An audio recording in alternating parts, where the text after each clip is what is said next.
नमस्कार ग्रामीण कृषि शिल्प समाचार पत्रिकार फेसबुक पेज और यूट्यूब चैनल सबाई के स्वागत। आबार आज के एक जैगा থেকে আপনাদের দেখাবো ভিডিও দেখাবো অবশ্যই।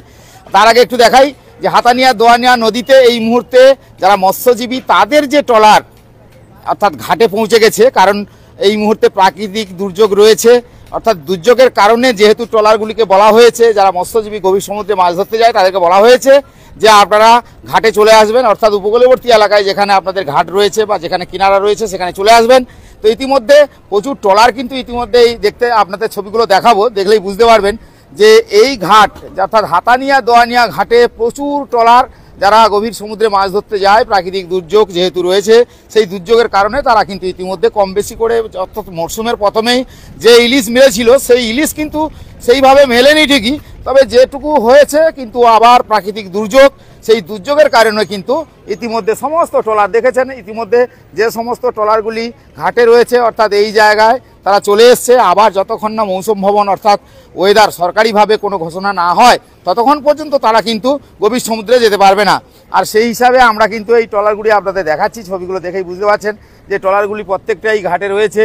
একদিকে রয়েছে হাতানিয়া দোয়ানিয়া সেতু, তার পাশাপাশি এই যে ট্রলার দেখেছেন এইটা হাতানিয়া দোয়ানিয়া নদী, আর এইটা আন্তর্জাতিক জলসীমা।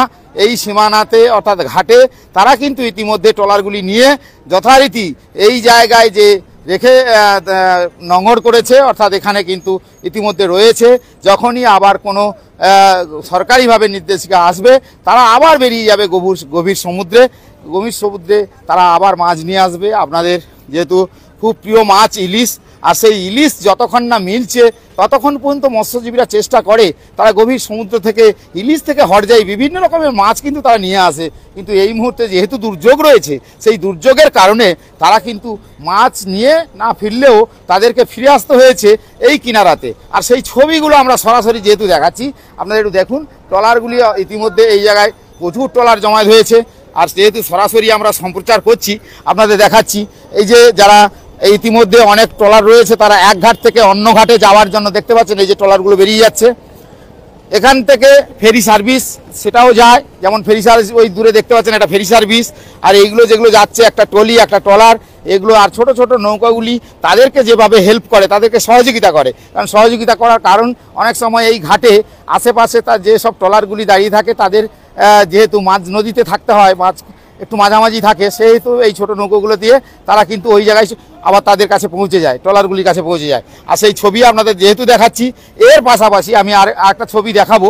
আমি যিনি ক্যামেরা ধরে আছেন ওনাকে বলবো এইদিকে একটু চলে আসতে আস্তে আমি এই সাইড থেকে একটা ছবি দেখাবো যে এই দিকে যদি দেখা যায় ট্রলারের শুধু দেখতেই পাবেন যে এই দিকে অর্থাৎ পূর্ব দিকে যেমন মেঘ রয়েছে তার পাশাপাশি প্রচুর ট্রলার রয়েছে, দেখতেই পাচ্ছেন প্রচুর ট্রলার একদম এই হাতানিয়া দোয়ানিয়া নদীতে প্রচুর পরিমাণ ট্রলার যে রয়েছে এবং কম বেশি করে মাছ নিয়ে আসা হয়েছে। তবে এই মাছগুলি বিশেষ করে লোকাল বাজারে যতটা যায় তার তুলনায় বেশিরভাগই বিভিন্ন অন্যান্য বাজারে চলে যায়। এই কারণে অন্যান্য বাজারে চলে যায়, বিশেষ করে অনেক ক্ষেত্রে দেখা গেছে যে মাছগুলি আমরা এই কারণে দেখাচ্ছি এই মাছগুলি কিন্তু যারা মৎস্যজীবী তারা বিভিন্ন জায়গা থেকে দাদন বা অর্থাৎ অগ্রিম টাকা নেওয়ার ফলে তাদের হয় কি ওই সব জায়গাতে তাদের মাছ পৌঁছে দিতে হয়, এমনই আমরা শুনেছি তাদের কাছ থেকে। তবে যাই হোক এই যে সমুদ্রে অর্থাৎ যাওয়ার আগেই অর্থাৎ প্রাকৃতিক দুর্যোগের কারণে যে সমস্ত ট্রলার রয়েছে দেখেছেন সারি সারি লাইন দিয়ে একদম হাতানিয়া দোয়ানার দু সাইডে অর্থাৎ নদীর এপার ওপার যদি দেখাই দু সাইডেই প্রচুর ট্রলার দাঁড়িয়ে রয়েছে। আর তার পাশাপাশি বাংলাদেশি বার্জগুলি রয়েছে, সেটা কারণ দেখানো এই কারণে বাংলাদেশি বার্জ এটা যেহেতু আন্তর্জাতিক জলসীমা আর সেই জলসীমার যেহেতু বার্জগুলো এটাতে যাতায়াত করে সেক্ষেত্রে তারাও কিন্তু নোঙর করে রয়েছে। অর্থাৎ প্রাকৃতিক দুর্যোগের কারণে ইতিমধ্যে যে ট্রলারগুলি ঘাটে রয়েছে সেই ছবি যেমন আপনাদের সরাসরি দেখাচ্ছি দেখেই বুঝতে পারছেন। আর ওই যে একটা দূর থেকে দেখাচ্ছি যে ছোট ছোট নৌকোগুলো কি সহযোগিতা করে, এখান থেকে বাজার ফাজার নিয়ে যায় আর সেই বাজারগুলো সেই ট্রলারে তুলে দেয়। অর্থাৎ যেখানে নোঙর করা আছে অর্থাৎ এখান থেকে ওখান পর্যন্ত যেতে গেলে তাদের কিন্তু একটা ছোট নৌকো নিতে হয়।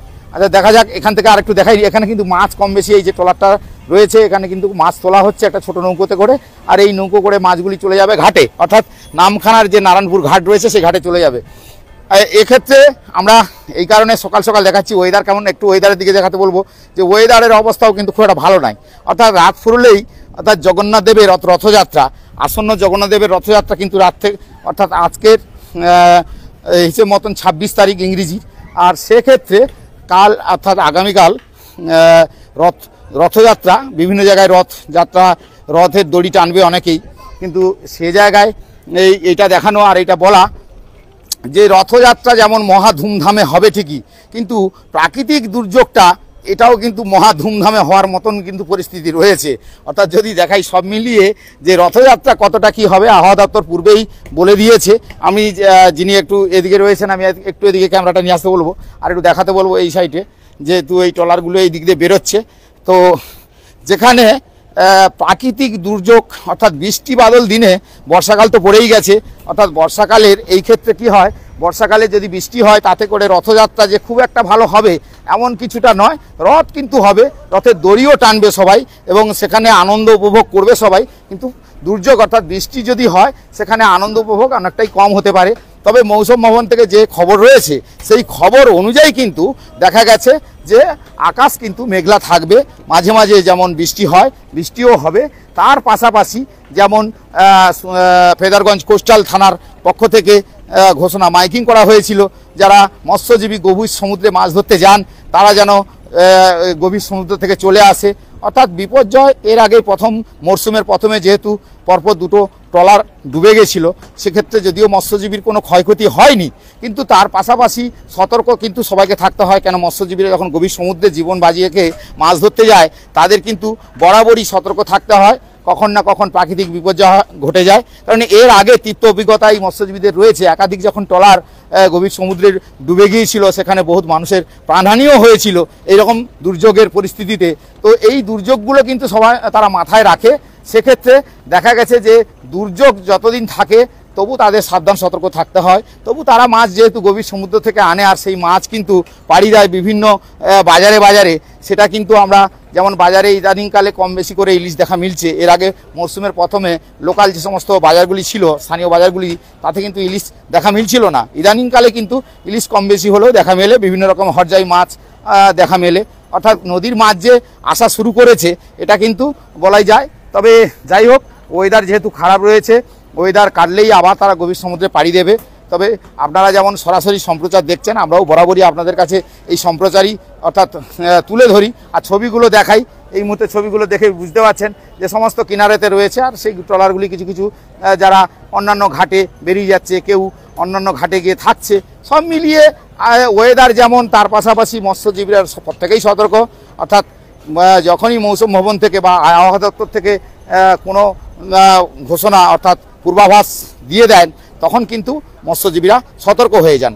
সেক্ষেত্রে সবাইকে বলা যে আপনারা কোথা থেকে লাইভ দেখছেন, সরাসরি দেখছেন যেহেতু, আর আমরা বরাবরই আপনাদের কাছে সরাসরি সম্প্রচার করি আর দেখাই আপনাদেরকে। বিশেষ করে এই দেখতেই পাচ্ছেন এই যে আকাশের অবস্থা দেখছেন, এটা দেখে বুঝতে পারছেন তো আকাশের অবস্থা খুব একটা ভালো না। আর এই ট্রলারগুলি, এইসব ট্রলারগুলি কিন্তু তারা যথারীতি এই জায়গায় রয়েছে, আর আমরা এটা ছাদের উপর থেকেই আপনাদের সরাসরি দেখাচ্ছি। এই যে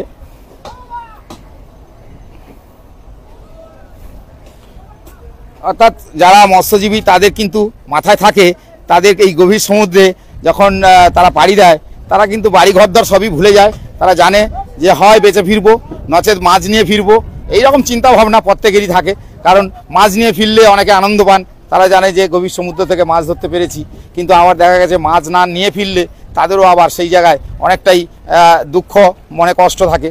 কারণ সমুদ্র যতই ভালো এখন দেখাচ্ছে এই জায়গাতে, কিন্তু উত্তাল থাকে গভীর সমুদ্র, আর সেক্ষেত্রেও কিন্তু বিপর্যয় কিন্তু হয়ে থাকে।